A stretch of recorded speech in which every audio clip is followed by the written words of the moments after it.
기도 감사합니다. 오늘은 신성한 성품에 참여하는 자라는 제목으로 말씀 증거토록 하겠습니다. 우리 옆 사람과 함께 인사하겠습니다. 우리는 함께 세우는 사랑의 교회입니다.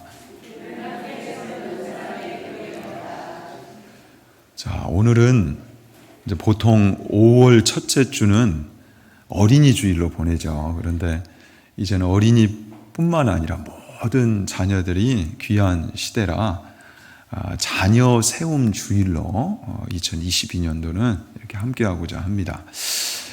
우리나라가 참 진짜 심각하더라고요. 뭐 심각하냐면 이 저출산 문제. 그러니까 합계 출산율이요 0.81이에요. 작년 기준으로. 그러니까 각 가정에 자녀가 하나 있는 가정도 이걸 이제는 많다라고 이야기를 해야 될 만큼 그런 시대가 왔어요. OECD 국가 중에서는 꼴찌고요. 그러니까 한 명 미만으로 들어간 나라도 우리가 처음이랍니다.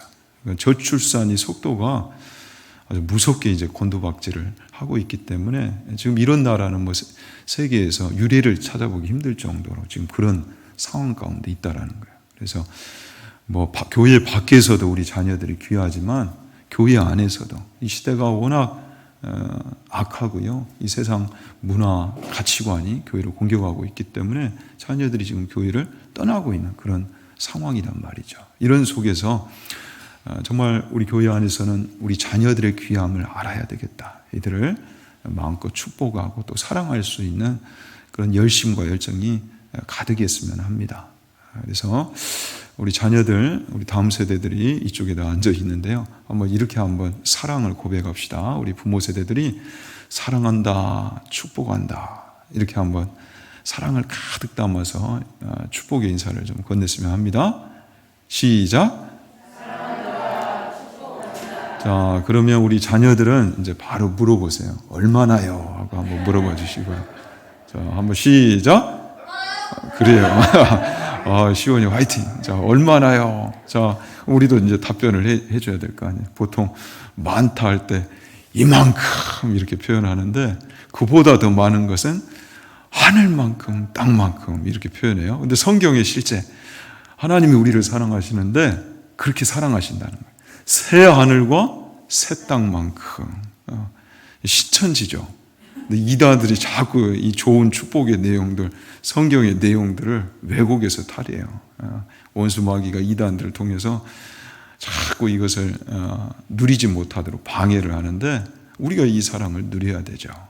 저기 안상홍 증인회 같은 경우도 이단들 중에서 제일 많은 이단은 안상홍 증인회예요. 그런데 자기들은 안상홍 증인회, 하나님의 증인, 복음의 증인이 아니라 안상홍의 증인이라 해서 안상홍 증인회 이렇게 부르는데 교회 이름은 또 하나님의 교회 이렇게 걸어요. 그러니까 주의 교회를 오해하게 만들더라고요.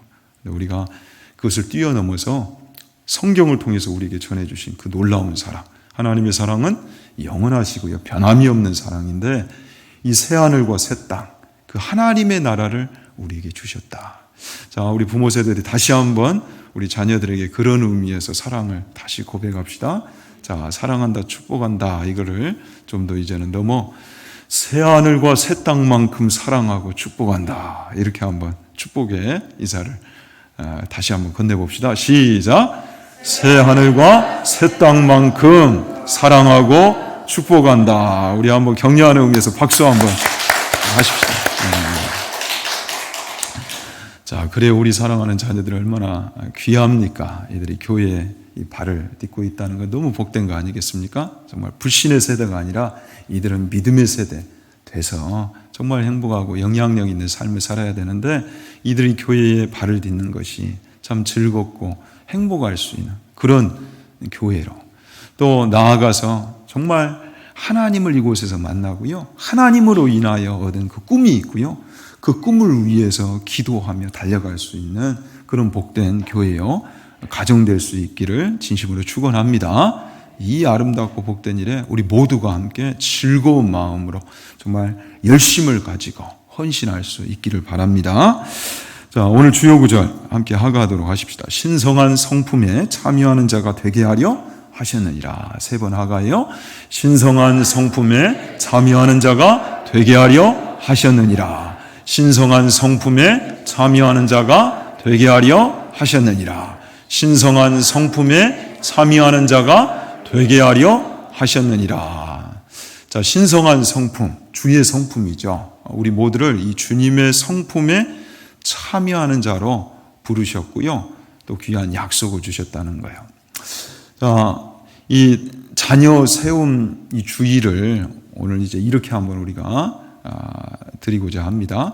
이제 말씀이 끝나면 여러분들 우리 자녀들 좀 선물을 이렇게 증정을 하는 시간을 갖고자 해요. 그리고 우리 모두가 함께 부모 세대가 축복을 담아 기도하고, 그리고 축복송을 부를 때에 그때 우리 주일학교 같은 경우에는 또 파티가 있다고 그러더라고요. 그래서 파송을 하는 이제 그런 시간으로 오늘 이렇게 예배를 드리고자 합니다. 자, 여러분, 우리 사랑하는 자녀들, 부모라면 누구나 알 것 없이 우리 자녀들이, 다음 세대가 행복하고 영향력 있는 자녀, 다음 세대들 되기를 정말 바랄 거예요. 그렇죠? 후회 가득한 인생이 아니라 우리 자녀들이 후회 없는 인생 살기를 바라는 것이 부모의 소원이자 본심인 것입니다. 이것은 하나님의 위로부터 우리 모든 부모들에게 부어주신 보배로운 마음들이에요. 다 그것이 있어요, 부모라면. 자, 그렇다면 우리 자녀들이 정말 그런 후회 없는 그런 인생을 살아야 할진데, 우리가 그런 자녀들 되도록 이들을 돕고 섬기기 위해서 어떻게 양육해야 할까? 어떻게 양육해야 할까? 여러분들은 어떤 지금 기준을 가지고 가정에서 우리 자녀들을 양육하고 계세요? 정말 우리 자녀들이 행복해야 되고요, 영향력 있는 그런 인생 되도록 해야 되는데, 그러기 위해서는 잘 양육해야 한단 말이죠. 성경에는 부지런히 양육이라고 그랬어요. 부지런히. 틈만 나면 강론해 줘야 된다. 틈만 나면. 정말 생명 걸고 우리 자녀들을 세워야 되는데, 이 일에 어떤 일보다도 열심을 가지라는 거예요. 그래서 우리 자녀들을 잘 양육해야 되는데 어떤 기준을 가지고 양육해야 할까? 이제 오늘 본문 말씀은 참 귀한 기준을 우리에게 소개합니다. 우리 모두가 공감할 만한, 아니요, 그것을 뛰어넘어서 반드시 이 기준으로 양육해야 할 만한 귀한 내용을 우리에게 지금 제시하고 있어요. 우리 자녀들이 정말 행복하고 영향력 있고 후회 없는 인생 되기 위하여서 정말 이 기준으로 양육해야 한다는 그 비결을 우리 가운데 소개하고 있단 말이죠. 자, 베드로후서 1장 4절 말씀 상반절 다시 한번 우리 함께 읽어보도록 합시다. 이로써 그 보배롭고 지극히 큰 약속을 우리에게 주사. 자, 다시 한번요. 이로써 자, 그 보배롭고 지극히 큰 약속을 우리에게 주사. 자, 우리는 말씀을 통해서 계속 우리 성도란 어떤 존재인가, 이 정체성을 또 규명하고 정리해 가고 있습니다. 정체성을 바로 알아야 우리가 잘 살 수 있단 말이죠. 정말 애매모호한 인생이 아니라 또렷한 인생, 분명한 인생을 살아갈 수가 있어요. 그런데 오늘 이제 본문 말씀을 통해 볼 때 우리 성도란 또 어떤 존재인가 할 때에, 자, 우리가 무언가를 지금 받았어요. 그런데 그것이 무엇이에요? 그 보배롭고 지극히 큰 약속. 성도란 그 보배롭고 지극히 큰 약속을 받은 자들이에요. 바로 하나님의 약속이죠. 창조주 하나님의 위대한 약속, 가장 신실한 약속을 받은 자들이 우리라는 거예요. 이 위대한 약속을 받았어요. 자, 그런데 존귀하고 지극히 큰 약속, 최상급이 사용됐어요. 이와 비교가 될 만한 약속이 없다라는 거예요. 그만큼 존귀한 약속이다. 자, 이 약속의 내용을 보니까 실제 그러하죠. 죄로 인해 사망과 비참함에 나락에 떨어져 버린 우리를 그리스도를 통해, 그리스도의 공로를 통해서 영원한 생명과 완전하신 하나님의 나라를 기업으로 우리는 받게 되었다는 거예요. 이 약속의 내용이 그렇다는 거예요, 여러분. 우리는 정말 수지맞은 그런 존재들인 것입니다. 이 놀라운 약속을 우리는 받았기 때문에 이 약속을 붙드는 순간 우리는 위로를 얻게 되고요, 긍지를 가질 수가 있게 되고 소망을 또한 얻게 되고 가장 큰 영광과 축복을 이 약속을 통해서 확인하게 되는 것이죠. 우리는 믿음을 통해 이 약속을 붙들 때에 그래서 이 약속을 통한 누림이 있고요, 또 이 약속의 소망 속에서 흔들리지 않는 그런 인생을 살아갈 수가 있게 되는 거예요. 우리가 수요일에도 믿음의 조상 아브라함의 삶을 보았습니다. 우리는 매일 어딘가를 향해 분명히 갑니다. 떠나는 인생이란 말이죠. 그런데 이 떠남이 어떤 떠남인가? 하나님을 모시는 떠남이어야 하겠다. 믿음의 행보여야 하겠다. 그런데 그 유무를, 우리는 그것을 이 약속의 유무를 통해서 확인한단 말이죠. 아브라함은 이 약속을 통해서 하나님을 붙들고 사는 그 믿음의 인생을 살다 갔어요. 그런데 아브라함 대에서 끝나는 것이 아니라 이 아브라함의 가정으로 들어가 보니까 이 약속을 따라 계속해서 믿음의 세대가 세워지더란 말이죠. 아들 이삭이, 그리고 손자 야곱이, 그리고 창세기의 열매라고 하는 이 요셉을 통해서 볼 때는 얼마나 아름답습니까, 여러분? 요셉이 그의 아버지로 봤던 그 축복의 내용처럼 그의 인생이요, 담을 넘는 거예요. 사랑과 모든 부분에 있어서. 그런데 요셉의 삶을 보니 고난이 없었습니까? 역경이 없었습니까? 압박이 없었습니까? 참 많은 그 우여곡절 속에 그가 애굽의 총리가 됨을 우리는 확인하게 됩니다. 그런데 그 속에 무엇이 있었어요? 증조 할아버지로부터 내려온 이 약속이 있었단 말이에요. 그가 약속을 품고 살아가니까 하나님이 그의 인생을 이렇게 존귀하게 세우시고 사용해 주셨다라는 거. 아무쪼록 우리 안에도 이 약속 붙들 수 있는 믿음이 있기를 진심으로 축원합니다. 이 믿음이 있어야 돼요. 그래서 우리 사랑하는 이 자녀들을 어떻게 양육하는 것이 잘 양육하는 것일까 할 때 먼저는 첫 번째, 믿음의 방식으로 우리 자녀를 양육해야 되겠다. 다시 한번 어떤 방식으로? 그래요. 믿음의 방식으로. 자, 세상을 살아가는 여러 방식들이 존재합니다. 어떤 방식들이 있어요? 여러분, 누군가는 지식과 사상으로 세상을 살아가요. 또 누군가는 돈과 권력으로 살아가요. 얄팍한 처세술로 살아가는 자들도 있어요. 그러나 우리는 무엇으로 산다? 이 약속을 붙드는 믿음으로 산다라는 거죠. 그래서 성도는요, 오직 믿음이에요. 오직 믿음. 이 믿음으로 사는 것, 믿음의 방식으로 사는 것보다 잘 사는 건 없다라는 거예요. 그래서 믿음은 이 약속과 함께할 때 큰 힘을 내는 겁니다. 그러니까 믿음의 방식으로 산다는 것은 바로 약속으로 사는 것을 의미하는데, 이 두 가지가 함께할 때에 우리 삶에 많은 열매들이 나타나게 되는 거죠. 우리 자녀들도 믿음의 세대로 세운다 할 때에 또한 이 믿음의 방식으로 양육해야 하는 것이고요. 그래서 로마서 10장 17절에 우리가 잘 아는 대로 믿음은 들음에서 나는데 바로 그리스도의 말씀, 이 약속으로 말미암는다는 거예요. 또 믿음은 바라는 것들의 실상이요 보이지 않는 것들의 증거다 할 때에 이 믿음이 이 약속의 실상과 증거가 된다는 사실이죠. 또 하나님의 이 약속은 그리스도 안, 그러니까 믿음 안에서 이해가 되고요. 디모데후서 4장 8절에 자, 이 바울은 의의 멸관이 예비된 이 약속을 붙들고 달려가는 삶을 살았어요. 우리 믿음의 선조들도 마찬가지였죠. 그런데 우리들도 믿음으로 이 사모함을 가지고 이 약속을 바라볼 때 이 소망 속에 살아갈 수가 있게 된다는 사실이죠. 히브리서 6장 17절, 18절 우리 쉬운 성경으로 한번 함께 읽어봅시다. 하나님께서도 자신의 약속이 사실임을 증명하고 싶으셨습니다. 하나님께서는 자신의 약속을 받을 자들에게 이것을 확실히 나타내셨습니다. 그리고 자신의 계획이 변하지 않는다는 것을 그들에게 알리시려고 맹세로 그것을 보증하셨습니다. 하나님께서는 결코 거짓으로 약속하지 않으시며 거짓 맹세도 하지 않으십니다. 변하지 않는 이 두 사실은 하나님께 피난처를 구하는 우리들에게 용기를 주며 우리가 받은 소망을 붙들 수 있는 힘을 줍니다.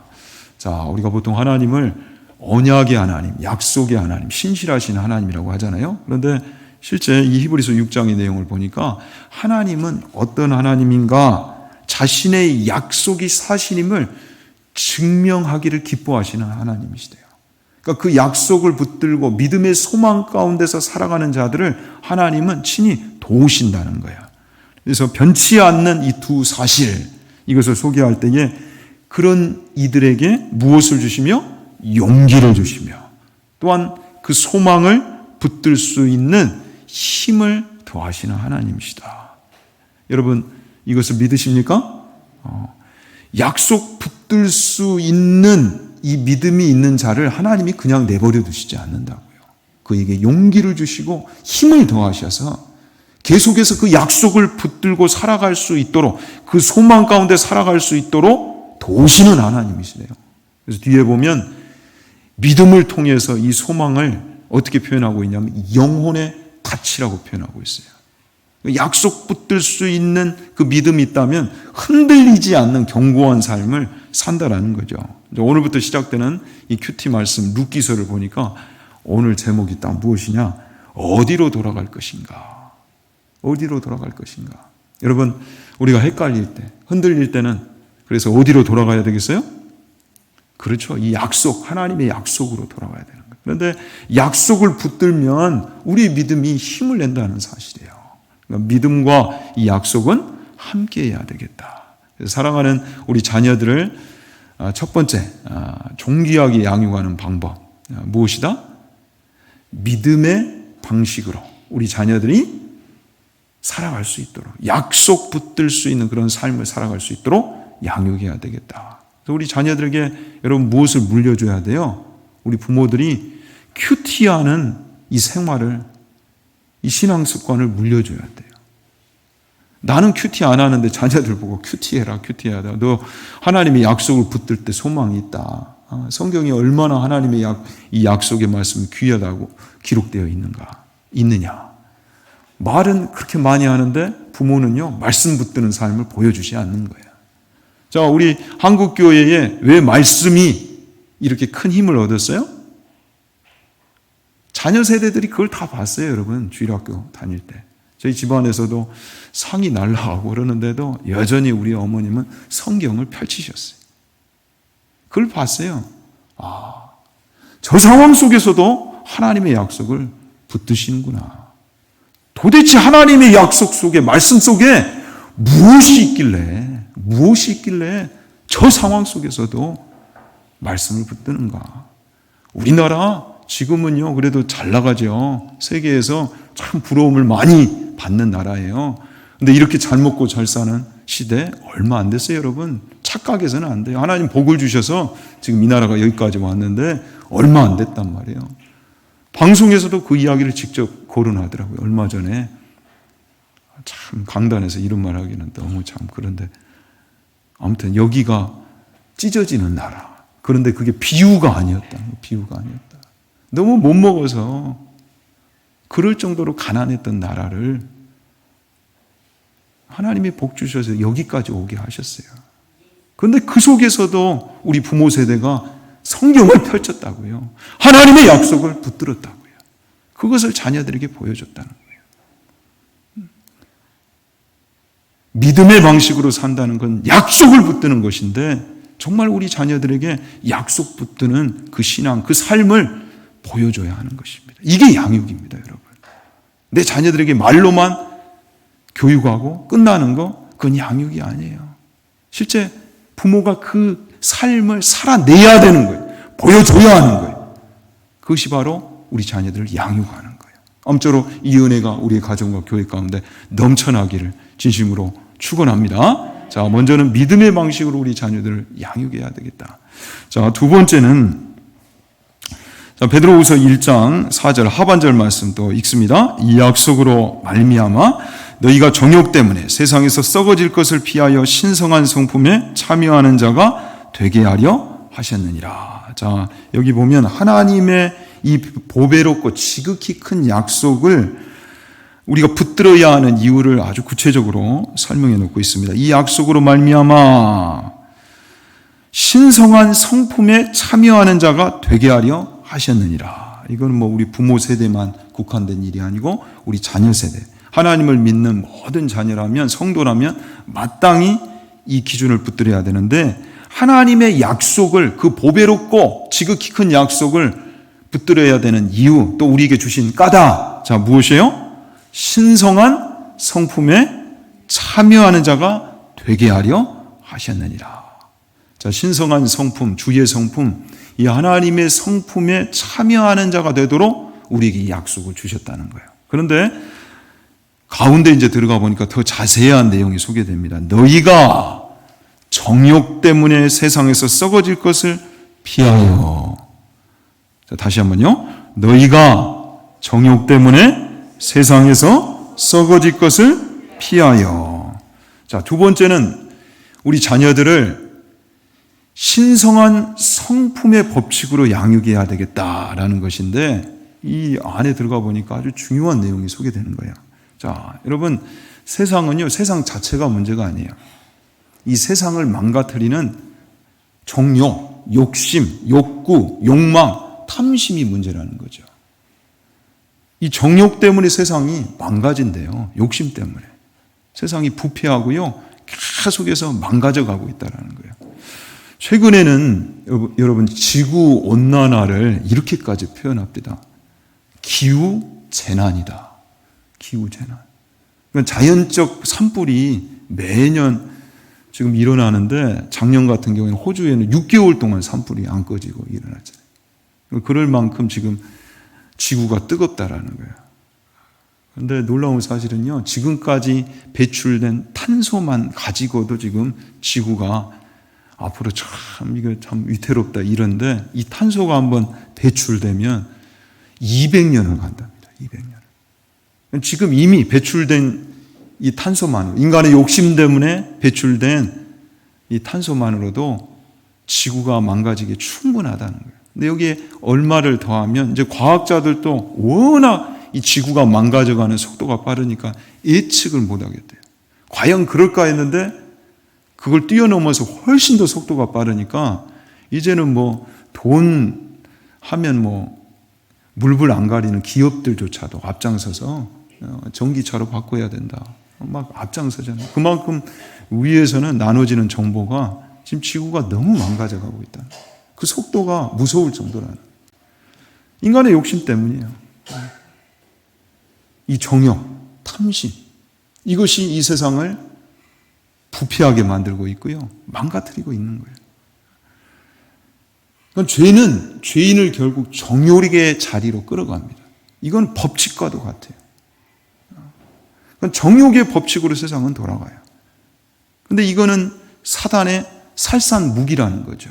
그냥 욕심에서 끝나는 것이 아니라 우리 인생을 망치고요, 또 우리가 살아가는 이 세상을 망가뜨린다는 거예요. 그 정체를 분명하게 우리는 파악하고 가야 돼요. 야고보서 1장 15절 16절에 욕심이 잉태한 즉 죄를 낳고 죄가 장성한 즉 사망을 낳느니라. 내 사랑하는 형제들아, 속지 말라. 속지 말래요.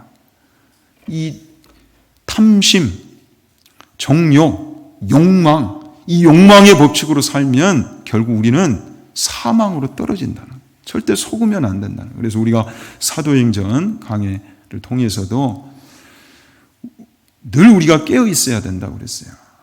배후 세력이 있다. 우리를 공격하는. 성경은 사탄의 존재를 거론하지 않는 것이 아니에요.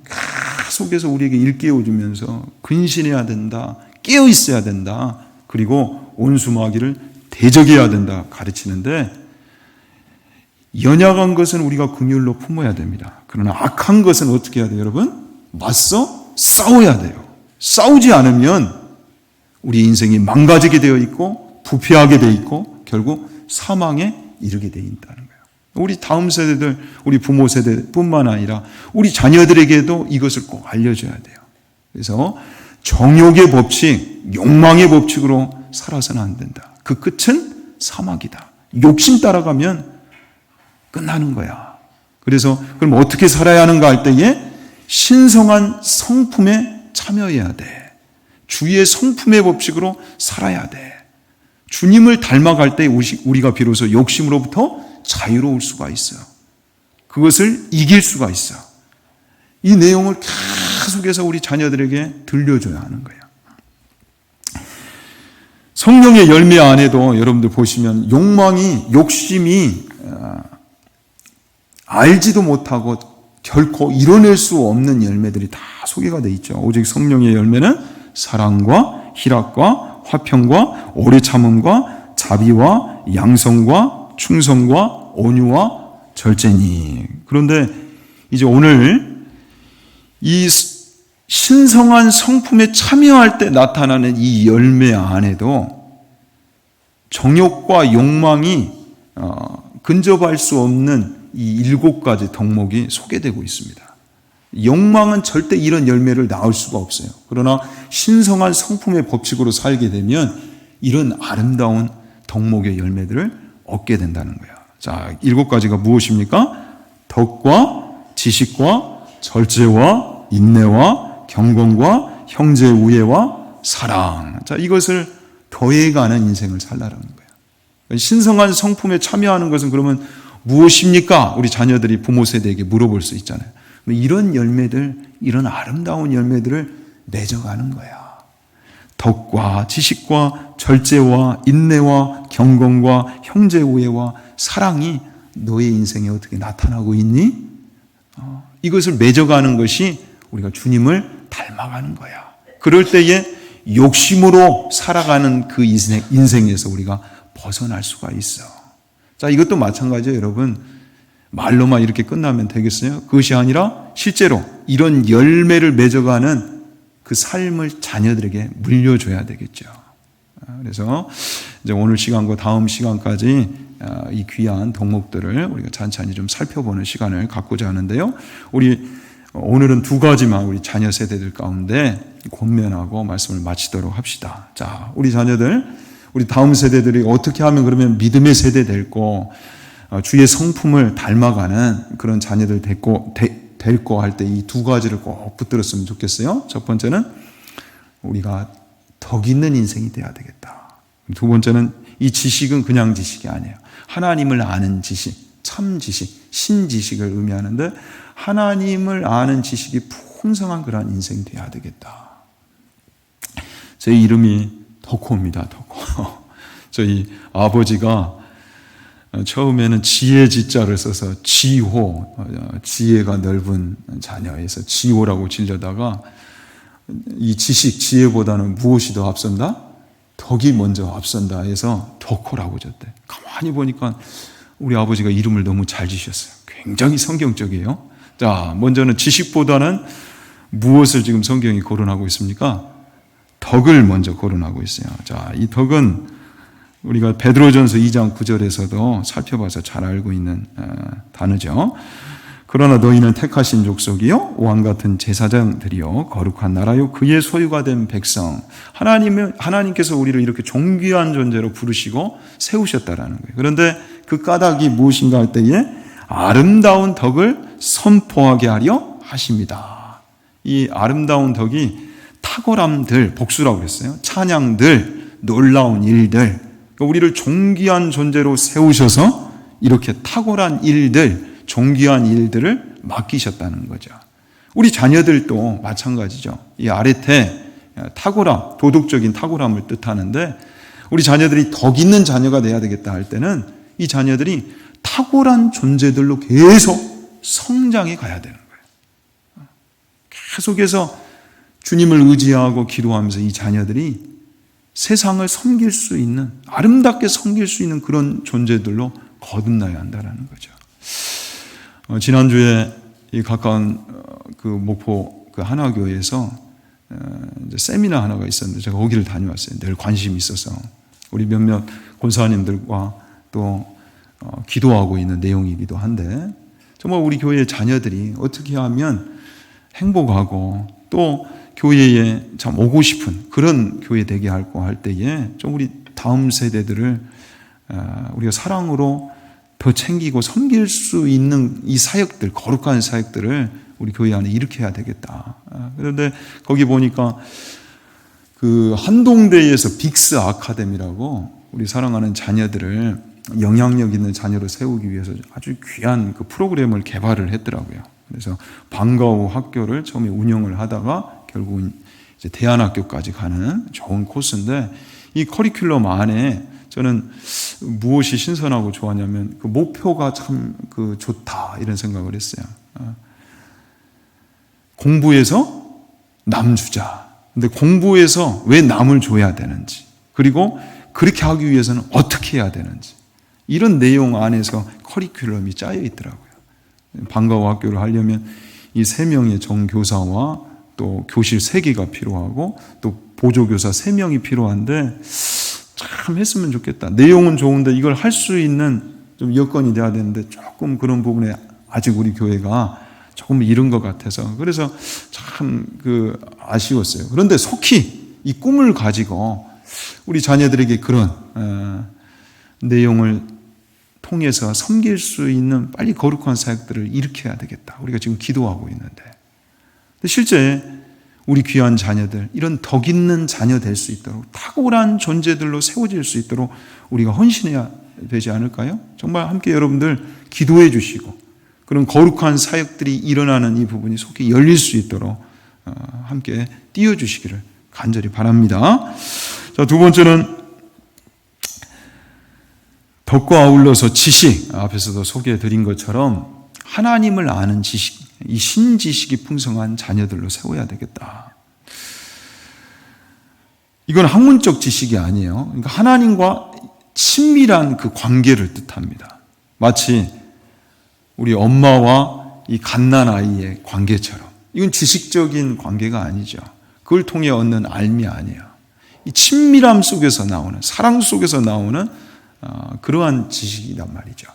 그래서 이 갓난아이는 엄마를 얻으면 모든 것을 얻는 거예요. 마치 그런 것처럼 우리 사랑하는 자녀들이 누구를 얻으면 다 얻는 것이다? 맞아요. 하나님을 얻으면 다 얻는 것이다. 이것을 아는 지식. 우리 자녀들 가운데 참 그 열망이 있기를 축원합니다. 우리 다음 세대들 안에 그래 정말 부모로부터 계속 들은 그 내용이 내 힘으로 살아갈 수 없다. 우리 인생은 은혜가 필요해. 그런데 그 은혜를 주실 수 있는 하나님을 붙들어야 된다. 그냥 붙들 것이 아니라 전심으로 붙들어야 돼. 마음을 다하고 뜻을 다하고 힘을 다하여서 그 하나님을 붙들어야 돼. 이것이 있는 우리 자녀들. 이 신지식. 아무쪼록 우리 자녀들 안에 덕이 있고 또 이 귀한 지식, 하나님과의 친밀함, 이것이 있는 우리 복된 자녀들 될 수 있기를 진심으로 축원합니다. 사랑하는 여러분들, 우리가 이 꿈 안에서 우리 자녀들을 양육합시다. 믿음의 방식과 신성한 성품의 이 법칙으로 살아가는 우리 자녀들을 세우는 이 꿈. 여러분, 그 실험실에서 그 쥐를 가지고 이렇게 실험을 해보면 그렇대요. 아주 암흑 속에다가 이 실험실에 쥐를 넣으면, 저 밖에 야생의 쥐가 아니어서 그런지 몰라도 이 실험실에 쥐를 이 암흑 속에 넣으면 3분 만에 이 쥐가 죽는답니다. 그런데 바늘 구멍을 딱 내주면, 바늘로 그 작은 구멍 하나만 내줘도 36시간을 버틴대요. 그러니까 720배의 생명력을 그 소망을 통해서 얻게 된다는 거예요. 우리 사랑하는 자녀들이 믿음을 통해 약속을 붙드는 그 소망, 그리고 하나님의 그 약속대로 이 신성한 성품에 참여하면 하나님이 이런 놀라운 존재로 이들을 바꾸신다는 거죠. 변화시킨다는 거죠. 그래서 이 꿈을 간직함으로 이들이 소망 가운데서 살아갈 수 있는 그러한 은혜가 있기를 정말 우리가 함께 응원하고 기도하도록 하십시다. 자, 분명히 하나님은 약속해 주셨습니다. 베드로후서 1장 8절 9절에 이 모든 것이 여러분의 삶 가운데 자라난다면 하나님의 이 성품대로 우리가 참여해서 그 열매들을 맺어간다면 여러분을 유익하고 쓸모 있는 사람으로 만들어줄 것입니다. 우리 자녀들을 우리 부모의 바람대로, 소원대로 영향력 있고 행복한 그런 인생 되게 한다는 거죠. 또한 우리 주 예수 그리스도를 아는 지식이 여러분의 삶을 더욱 풍성하게 해줄 것입니다. 그러나 이런 것을 갖추지 못한 자는 앞 못 보는 사람과 같으며 과거의 더러운 죄로부터 깨끗함을 받은 사실을 잊은 사람들입니다. 자, 우리 자녀들을 믿음의 방식으로, 그리고 또한 신성한 성품, 주의 성품의 법칙으로 양육할 만한 이유는 충분하죠. 그런데 우리가 이 꿈을 가지고 귀한 자녀들 격려하면서 세워가는 은혜가 있기를 다시 한번 축원합니다. 우리 시간 함께 기도할까요?